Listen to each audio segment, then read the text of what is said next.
Okay, so You go get me. okay, Mm. I was studying abroad Mm. in Israel for about 2 months, and it was a very worthwhile experience. I was taking 6 credits through Washington University in St. Louis. It was the first year they're doing this program called Israel Summer Business Academy, and we were taking classes at IDC Interdisciplinary Center in Herzliya, which is about 20 minutes north of Tel Aviv. And it was a very interesting experience. So we, around mid-June, mid to late June, we were starting the program. We had learned that 3 Israeli students were captured and killed in the West Bank. And these are students who are just Israeli students just taking classes, 19, 20 years old, and they were kidnapped and killed. We didn't know that they were killed, but we found out later. So that sort of sparked the fire for what's been happening, what we've been hearing on the news recently. It's very sad what's happened. It's sad that they can't find peace from both sides, and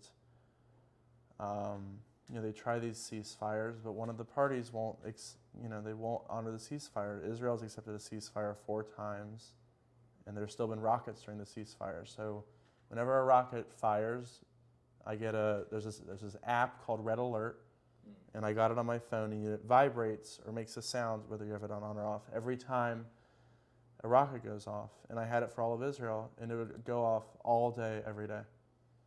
How how was that like to feel that alert, It's knowing it's that? it's nerve wracking. It's more, at some ways, it's scary. On more hands, it's frustrating. It's frustrating that they can't find peace, and then you're rattled because if they're in Tel Aviv, if they're where we were, there are sirens all throughout the city, and you hear them faintly, and then you have 60 seconds to run to a bomb shelter.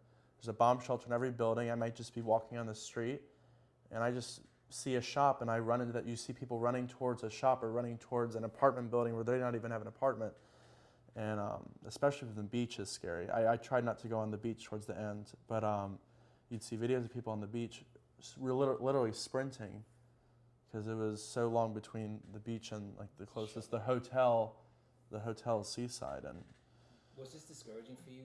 Like, did it like? it was very discouraging. I mean, at one point we were on the bus going to school one day, and there was a rocket, and it literally looked like a scene out of Godzilla, where you see everyone vacating their cars and running towards the side of the highway, covering their arms, covering their head with their arms, and it's nerve wracking. It's nerve wracking, and you don't know whether Iron Dome, the missile defense system that Israel and the United States has invested in, is going to work. It's 90% effective, which is very helpful, but you don't know when that 10% is going to be, so you always have to err on the side of caution.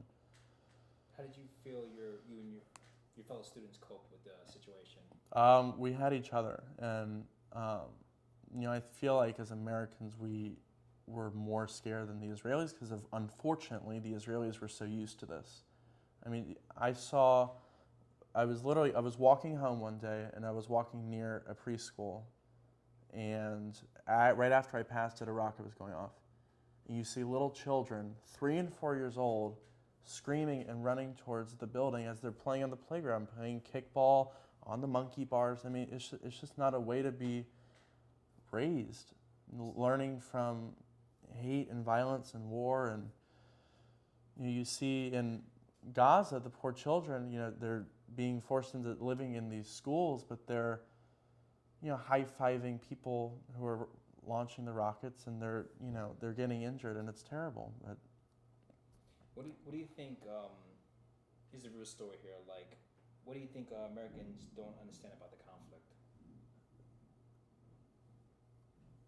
Israel is using missiles to protect their citizens, and Hamas is using what it seems citizens to protect their rockets. So, um, being at IDC, there were students there, and there was this program called Israel Under Fire where they revealed truth about the situation, and there were videos of Hamas terrorists, which is what they are, Mm. telling the children and women and other families to go on the roofs of where Israel has told them not to go. So the IDF, the Israeli Defense Force, notifies families when a target is going to happen, and a target is defined as a Hamas command center or a place where the rockets have continuously been launched.